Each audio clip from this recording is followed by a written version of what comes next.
Pornography গুনাহ। কি গুনাহ? অনেকেই নামটা শুনেন নাই। পর্নোগ্রাফি গুনাহ, পর্নোগ্রাফি গুনাহ। এটা আবার কেমন শব্দ শুনেন। পর্নোগ্রাফি গুনাহ কারে কয়? উলঙ্গ, অর্ধলঙ্গ এমন সিনেমা, এমন নাটক, এমন ছবি যা মানুষকে জাহান্নামের দিকে নিয়ে যায়। এই গুনার সাথে এদেশের হাজারো যুবক যুবতী, তরুণ তরুণী আসক্ত হয়ে গেছে। এমন গুনাহ করলে কি ক্ষতি হয়, এর চাইতে বাইচা বাইচা আমি 10টা ক্ষতির কথা অল্প সময় আলোচনা করব। 1 মিনিটে আবার পিছনে যাই। আল্লাহ বলেন ওয়াজারু, তোমরা ছেড়ে দাও জহিরাল ইসমি ওয়া বাতিন, প্রকাশ্য গুনাহ এবং গোপনে গুনাহ। প্রকাশ্য গুনার অভাব নাই, গোপনে গুনারও অভাব নাই। গোপনে গুনাহগুলির ভিতর থেকে মারাত্মক একটা গুনার নাম পর্নোগ্রাফি গুনাহ। পর্নোগ্রাফি গুনাহ কারে কয়? উলঙ্গ, অর্ধলঙ্গ, পুরা লেমটা, অর্ধলেমটা এমন সিনেমা, এমন নাটক, এমন ছবি, এমন টিকটক যা মানুষকে জাহান্নামের দিকে নিয়ে যায়। এই গুনায় যারা আসক্ত তাদের কি ক্ষতি হয়, এমন 10টা ক্ষতির কথা আমি 5 মিনিটে বলবো, মনোযোগ দিয়ে শুনবেন। 1 নম্বর ক্ষতি, নবীজি বলেন তাদের চেহারা নষ্ট হয়ে যায়। তাদের চেহারা কি হয়ে যায়? মুসলমান ভাইরারে আমার, সময় একেবারেই অল্প, এদিক সেদিক নজর দিয়েন না, আমার দিকে তাকায় তাকায় 2-4টা কথা শুনেন। সূরা আনআমের 120 নম্বর আয়াতের অংশ বিশেষে আল্লাহ পাক বলেন ওয়াজারু, তোমরা ছেড়ে দাও জহিরাল ইসমি ওয়া বাতিন, প্রকাশ্য গুনাহ এবং গোপনে গুনাহ। প্রকাশ্য গুনার অভাব নাই, গোপনে গুনারও কোনো অভাব নাই। গোপনে গুনাহগুলির ভিতর থেকে মারাত্মক ডিয়ারিং একটা গুনার নাম পর্নোগ্রাফি গুনাহ। পর্নোগ্রাফি গুনাহ যারা করে তারা কেমন ক্ষতির সম্মুখীন হয়, নবীজি 10টা ক্ষতির কথা উল্লেখ করেছেন। এর ভিতরে 1 নাম্বার ক্ষতি হলো বান্দার চেহারার ভিতরে কোনো নূর থাকে না। আস্তে আস্তে বান্দার চেহারাটা ভাঙ্গা চাপা ভিতরে ঢুকা যায়, চোখের ভিতরে কালো দাগ পড়ে যায়, চেহারার ভিতরে মায়া বলতে কিচ্ছু থাকে না। শুধু তাই না, শুধু তাই না, পর্নোগ্রাফি গুনায় যারা আসক্ত হয়ে যায়, আল্লাহর নবী, মায়ার নবী বলেন এক সময় সে আর মানুষ থাকে না, জানোয়ারে পরিণত হয়ে যায়। এটা হলো 1 নাম্বার ক্ষতি।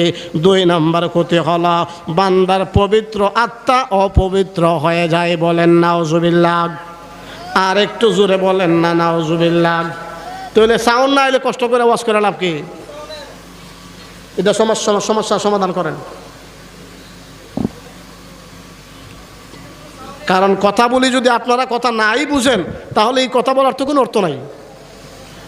এটার কারণ জি একটু জিকির করেন লা ইলাহা ইল্লাল্লাহ, লা ইলাহা ইল্লাল্লাহ, লা ইলাহা ইল্লাল্লাহ, লা ইলাহা ইল্লাল্লাহ, লা ইলাহা ইল্লাল্লাহ, লা ইলাহা ইল্লাল্লাহ, লা ইলাহা ইল্লাল্লাহ মুহাম্মাদুর রাসূলুল্লাহ সাল্লাল্লাহু আলাইহি ওয়াসাল্লাম।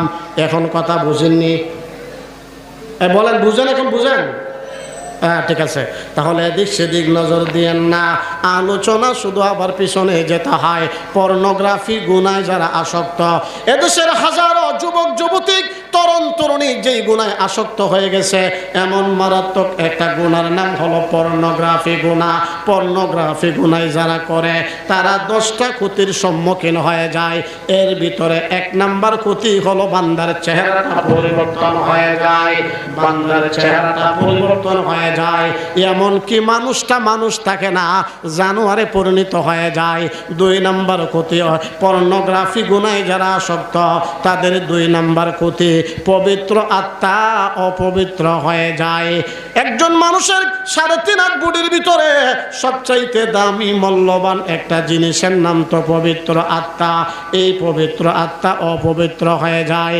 আপনারা মনে হয় কথা এখনো বুঝেন না, না ওই এদিক সেদিক তাকাচ্ছেন কেন বুঝতেছি না? কথা কি বুঝেন?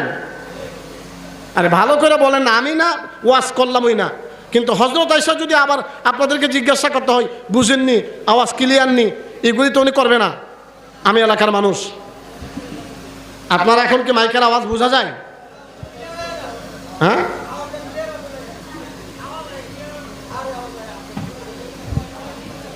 আচ্ছা যাক, নীরব নীরব বসেন, বাজানরা কাজ করতেছে। হ্যাঁ, মাইকের আওয়াজ বাহিরে অনেক সুন্দর, কিন্তু দুই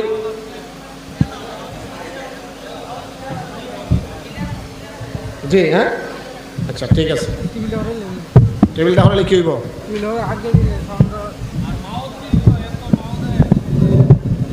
হ্যাঁ, মাইকের আওয়াজ বাহিরে অনেক সুন্দর, আমি দেখে আসছি তো। ঠিক আছে, আমার যে চালাই নেবেন কাতে, আমি কই যাবো? হ্যাঁ ঠিক আছে, তুলা দেন। হ্যাঁ ওকে ওকে ওকে, মাশাল্লাহ। বুঝেন একটু, বুঝেন তো ইনশাল্লাহ? হ্যাঁ মাশাল্লাহ। এজন্য মেহরবানি করে মেহমান যখন আসবেন, স্ত্রীজ আসবেন, আপনারা ওইদিকে চায়েন না। কোরআনের আলোচনা যে বলুক, আলোচনা তো কোরআনের, কোন সময় কোন কথা কাজে লাগা যায় একমাত্র জানেন কে? এই যে বৈশা রয়েছেন নীরব নিস্তব্ধা, আমার আল্লাহ চাইলে এই বসতে চাচ্ছিলাম পর্নোগ্রাফি গুনায় যারা আসক্ত তাদের 10টা ক্ষতির কথা আলোচনা করব। 1 নাম্বার ক্ষতি হলো, 1 নাম্বার ক্ষতি চেহারা বিকৃত হয়ে যায়, মানুষটা মানুষ তাকে না জানে পরিণত হয়ে যায়। 2 নাম্বার ক্ষতি হলো পর্নোগ্রাফি গুনায় যারা আসক্ত তাদের 2 নাম্বার ক্ষতি পবিত্র আত্মা অপবিত্র হয়ে যায়। আমি আজকে ব্যাখ্যা দেওয়ার টাইম নাই, শুধুমাত্র শিরোনামগুলি বলবো। 3 নাম্বার ক্ষতি হলো জিনার উন্মাদনা বেড়ে যায়। 4 নাম্বার ক্ষতি হলো জিনার দিকে একেবারে দাবিত হয়ে যায়, জিনা করতে বাধ্য হয়। 5 নাম্বার ক্ষতি হলো লজ্জা হায়া শরম বলতে কিচ্ছু থাকে না। পর্নোগ্রাফি গুনায় যারা আসক্ত, একজন ছেলের একাধিক নারী বান্ধবী থাকে, একজন নারীর একাধিক পুরুষ বন্ধু থাকে। পর্নোগ্রাফি গুনায় যারা আসক্ত তাদের 7 নম্বর ক্ষতি হলো অশ্লীল অ্যাপসের মাধ্যমে টাকা কামাই করে 8 নম্বর ক্ষতি হলো আস্তে আস্তে ঈমান হারা হয়ে যায়, 9 নম্বর ক্ষতি হলো পর্নোগ্রাফি গুনায় যারা আসক্ত তাদের 9 নম্বর ক্ষতিটা হলো গড়ে গড়ে ফিতনা সৃষ্টি হতে আরম্ভ করে দেয়।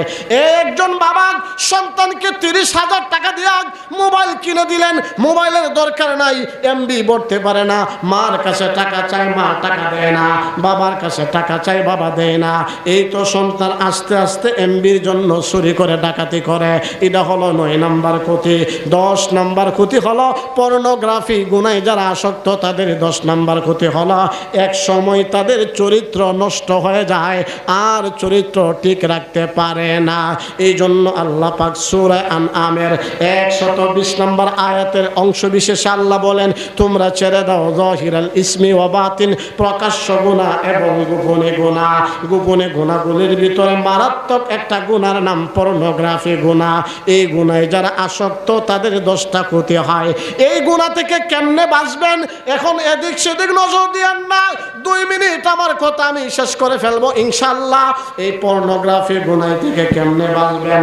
হক্কানি রব্বানি আল্লামা মেরাজুল্লাহ কাসেমি দামাত বরকাতুহুম, মুফতি আমিন রহমাতুল্লাহি আলাইহি চলে গেছেন, মুফতি আরিফ বিন হাবিব দামাত বরকাতুহুম, আল্লামা শাইখে দিগলবাগি গহরপুরি রহমাতুল্লাহ আলাইহি চলে গেছেন, শাইখে বরুণা রহমাতুল্লাহ আলাইহি চলে গেছেন। এই সমস্ত বুজুর্গ কেরামের সাথে সম্পর্ক যদি রাইখা চলতে পারেন, পর্নোগ্রাফি গুনাহ থেকে আপনারা বাঁচতে পারবেন। হক্কানি আলেমদের সাথে সম্পর্ক রাখলে লাভ কি? আলেমদের বরকতে অনেক গুনাহ থেকে আল্লাহ তাআলা আপনাদেরকে বাঁচায় রাখবেন। সামান্য একটা